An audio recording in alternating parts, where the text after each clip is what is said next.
Business joins us now on the Bobby V's hotline. Tim Brando from Fox Sports. Think you were doing the Baylor game I was watching? Oh, my God. Is he still there? Nope. Oh, he's not there. We lost him. Okay. We'll get Tim Brando back. Let's talk about Louis Tiant real quick. Louis Tiant passed away today, just like Pete Rose, at the age of 83. And in my book, this guy was one of the greatest pitchers I saw when I was a young man growing up. And I like Louis Tiant and I like Dennis Eckersley. And Louis Tiant, obviously, people know him as the guy that, kind of gyrated his hips a little bit and did an extra twist. But a lot of that distraction was something that I incorporated into my windup. I was taught by an old Dodger scout, Buzz Bauer, and a Orioles scout named Dick Teed in the 70s. And we would talk about stuff like that and trying to deceive the hitter, etc. And Louis Tiant in the 70s when I was growing up was one of the greatest of all time at deception. Is Tim there? Tim, we're just talking about the death of Louis Tiant, and I was just talking about how amazing he was growing up here in Connecticut, watching him pitch for the Red Sox. I'm sure you probably called a few of Louis' games, or I'm sure you know Louis Tiant. Oh, yeah. Yeah, I know him. I hate to hear this. I'm just learning of it. No, I'm not old enough to have called his games, but I am old enough to have watched him pitch and met him once I started calling games. And, man, what a loss. And it kind of ties in. It's hard not to think of the 1975 World Series, yep. Right? I mean, absolutely. The first thing I thought was, well, Louis up in heaven facing Joe Morgan and Pete right now and trying to get that 75 championship back. Yeah. And you know what? My dear friend Freddie Lynn was a rookie that year. And Fred and I, as you know, worked a lot of College World Series games together in Omaha at ESPN in the mid-'90s. So just a huge loss. And what a personality. And I think everyone remembers, should remember, what it meant to be a young guy playing ball and going up against a pitcher that was intimidating. What could be more intimidating than a pitcher that would turn his back to you as he was bringing it?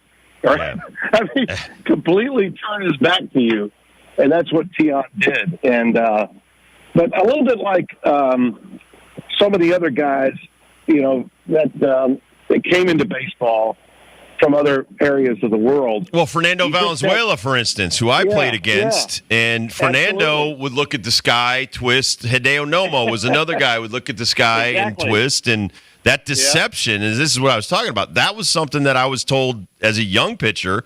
Listen, the more you can hide the ball, the better. If you watch Dylan Cease on the Padres, look at how he hides the ball. He hides the ball at his ribs, and then he explodes on the plate, and it's crazy how there are certain guys that still today hide the ball. Let's not waste a lot of time, though. I want to talk some college football with you, including Vanderbilt over Alabama. Obviously, it's not the same Alabama under Nick Saban, but huge for other programs. Obviously, taking down the goalposts and all that stuff. How big of a win? Try to give people a understanding of beating a number one team, how it helps your recruiting and the stature of the Vanderbilt football program.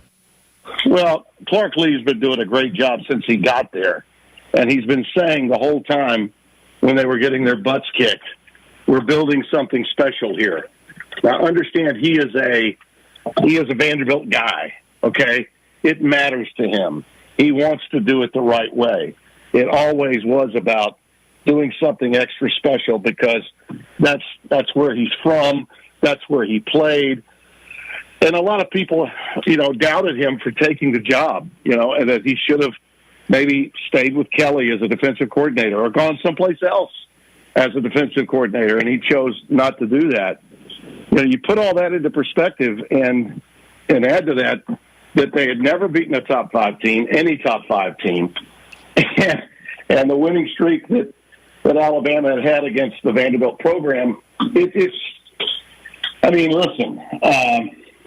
Has Alabama had bad losses that would be comparable? Yeah. My alma mater beat them in Saban's first year, Louisiana Monroe, in 2007. But that was Nick Saban's first team. That was Nick Saban's. He did not have the time to recruit. He just had leftovers from bad football teams that he inherited from Mike Shula. You think about that and that time period. This was an Alabama team that's chock full of outstanding recruits, some of whom stayed over, some of whom were brought in by Kalen DeVore. So the mammoth size of the upset is greater than even Saban losing to ULM in 2007, simply because of the personnel and what the program has done, since Nick was there after 15 years. So it resonates, and this will help Clark Lee, and I think it'll also send a strong message around the rest of the country about parity. I've talked a lot about this on your show and others, and this, Rob. Parity used to be a myth. It isn't any longer. These fans are going nuts about, well, it was what we didn't do anything. We didn't play well. No, that's the opponent had something to do with that. Oh, absolutely. That's no fluke when a team has the football for 42 minutes and you have it for just under 18 minutes in a 60-minute game. That means you got your butt kicked at the line of scrimmage. That means the other guys were stronger and better than you were. All right, that's not a fluke when you see that happen, and I think that's something that the Bama Nation is having to come to terms with.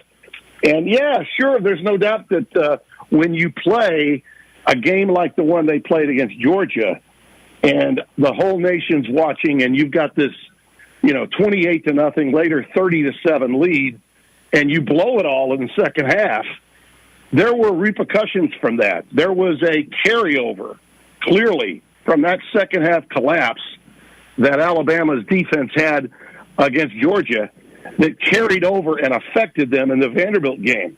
So this isn't just an isolated, and I know that's the national narrative. It's never about what the underdog did. It's about what the favorite didn't do. Well, no, in this case, there were clearly some issues with that defense that were exposed by Georgia in the second half. Vanderbilt went to school on it, and that's a smart group of athletes that Clark Lee coaches. You've got to be at Vanderbilt, and they took advantage of that. So we're going to have more of this, okay? The one thing we all know, I think, that are covering college football today, and I say this over and over again, but it's true. We had 5 of the top 11 teams go down last week. Right. Don't be surprised if we don't have 3 or 4 or 5 of the top 15 go down this week or the next week, okay? Because there are no dominant teams in the sport right now, with the possible exception of Ohio State, Texas, and Oregon. That's it. We know Alabama's not. We know Georgia's not. We've seen them expose one another, okay? So what clearly was domination for Nick Saban's program for such a long period of time, we're not going to see the likes of that in the future. Not in the NIL and transfer portal era. We're just not. And that's, in large measure, I think, great for the game. It's great for everybody else around the country to know that their team has a chance to compete. And when Vanderbilt does something like this, you can bet it sends a message of the vulnerability of Alabama to everybody left on their schedule in the SEC. Well, and we're talking to Tim Brando from Fox Sports. Tell me about your Iowa State Baylor. I watched a lot of that game. Iowa State will probably start cracking the top 10 if they keep winning.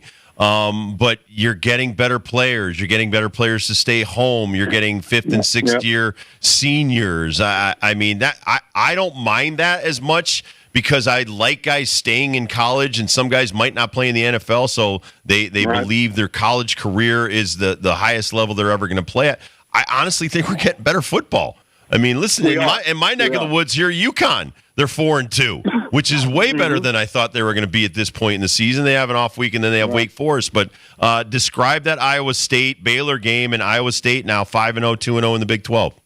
Yeah, they play West Virginia, and that's the game that Devin Gardner and I have this weekend in Morgantown, which is going to be a severe test for the Cyclones after, taking care of a Baylor team that we thought matched up really well against them. And actually, if you watch the game, this. Baylor had a 14-3 lead early in the second quarter.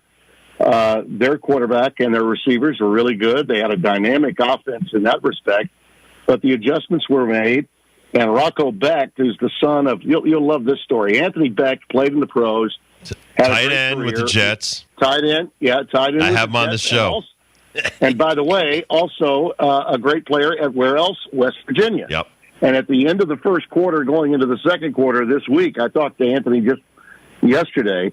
He's going to be inducted into the West Virginia Football Hall of Fame on the field between the first and second quarters of our game this week, while his son is trying to beat them to stay undefeated. How about that for a That's insane. Is that amazing? It's insane. Only in college football, right? Yes. But we can't wait for it. Iowa State is really good. Matt Campbell, about every third or fourth year, has a team that's going to compete for the Big 12. I think this team is good enough. Certainly, they've got the best chance of any Big 12 team right now to be the college football playoff entry. Now, they're going to have to win the league, and that may mean having to beat a team a second time, which, they couldn't do the last time they were in this position, and Brock Purdy was their quarterback, and they got knocked out. But Becht is a quarterback that's very similar to Purdy in the sense that he's really smart. He really reads defenses well. They've got two outstanding receivers in Higgins and Knoll, and they have three tight ends, and they'll run 2 or 3 tight ends in a formation many times over. And they've just got a lot of ways to beat you. Plus, their defense is really good and solid in every respect, particularly in their back end. But this will be a huge test because the folks in Morgantown are pumped. Garrett Green's a really good quarterback. They played well of late. They were a little bit of a Jekyll and Hyde team at the start of the year, but they feel like, hey, why not us? They're certainly in the Big 12 race.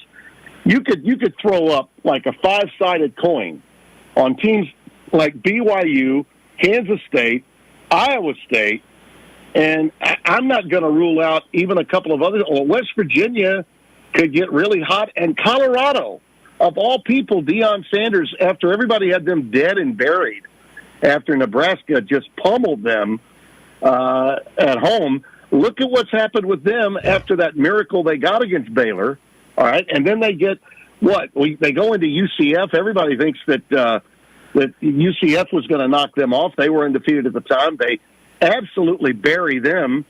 And now the Buffaloes are in a position now. They've got a big one this week with K-State. The winner of that game is going to be thinking, well, why not us? Why can't it be us? And they're saying Shiloh Sanders is a full go to play against Kansas State. Yeah, after his arm surgery. Which is really big because they need all the help with their defense as possible because Avery Johnson's a great quarterback, the Kansas State QB. We saw him on that first Friday night game that we had in mid-September, just about 3 weeks ago. And that kid's a stud. Now, they play a very similar style to Iowa State in the sense that they control the football, but they've got big play capability. And they may have to match Colorado's big play capability to win that game. But this is what I'm looking at. We've got, Devin and I have got this game on Saturday night, and then we come back Friday, and we've got Oregon after the Ohio State game that they've got coming up this weekend. The Ducks go cross-country to play Purdue on a Friday night. Can you imagine if Oregon does happen to pull off the win against Ohio State? They have a short week, and they've got to go play on a Friday at Purdue. Now, stranger things have happened, okay? But if Oregon was to win this game this weekend against Ohio State, they may be number one in the country. They could easily be number one in the country if they beat Ohio State, particularly if Texas drops the state fair game with Oklahoma. And by the way, I wouldn't be shocked if that happened.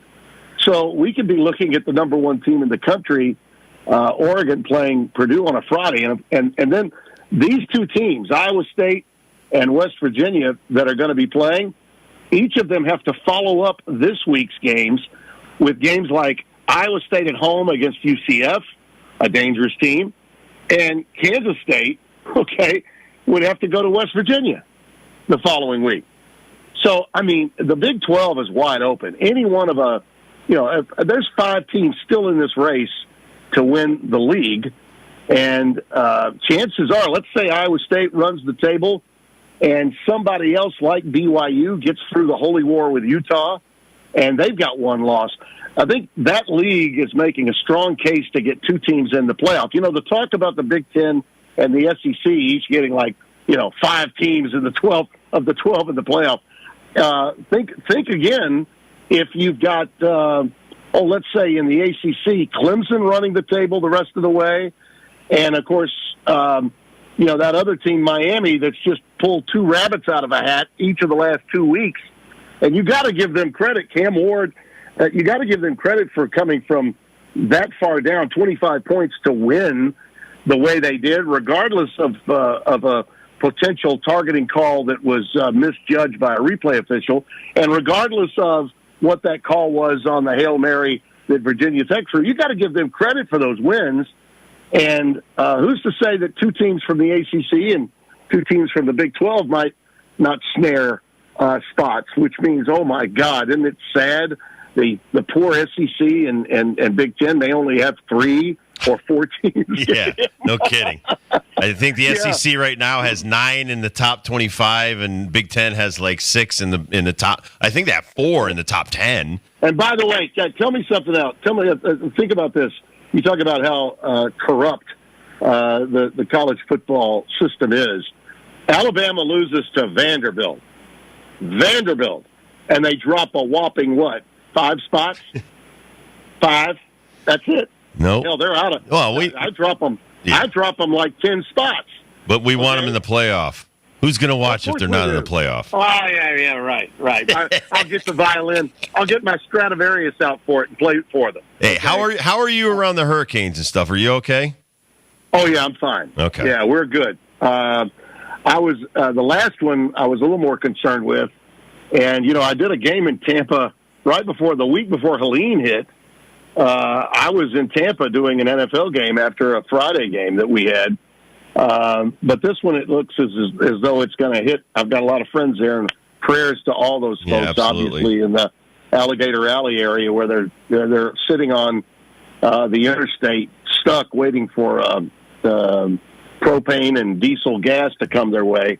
But, we're in pretty good shape. This looks like it's going to hit and go right through the state of mid portion of Florida, through Naples and across Fort Myers. And then, if anything, it's going to get back into the Atlantic, maybe skirt its way back up the East Coast.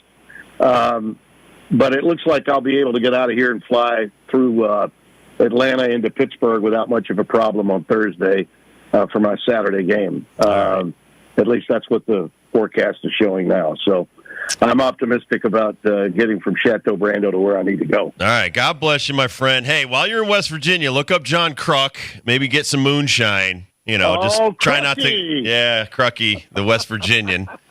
He's doing those Phillies games. He's a nut. What a great teammate he was. Is he still carrying that mullet? Has he still got it working? No, I don't think so. I think he's like me. I think we're starting to lose our hair, and we're all salt now. The salt beards and everything. Yeah, so. Get in line, pal. You look fantastic for your age. I'm starting to look. I look 75 for 60. Well, here it is. Makeup and just for men, man. That's what you do. You you have them take some of those molecules out of behind the left ear, and then some molecules out of the right ear. Then you have them put it right up at the top, so you get a little poof. And then you get that dual finish from Lancome. Some Matt Honey. Throw that puppy on your face, and hell, you look like Dick Clark when he was 50. What can I tell you? You're the best. Safe travels, my friend. I'll talk to you soon. All right. Take care, Dib. Oh, my God. One of the best ever. Tim Brando, everybody. Check him out. He's got Iowa State, West Virginia coming up. We'll try to get Anthony Becht on. I didn't even know all that stuff, that he was going into the West Virginia Hall of Fame. We love Anthony Becht, and we could talk Jets, too. Hey, it'd be crazy. So we'll take a quick break, come back to First Dibs question of the day.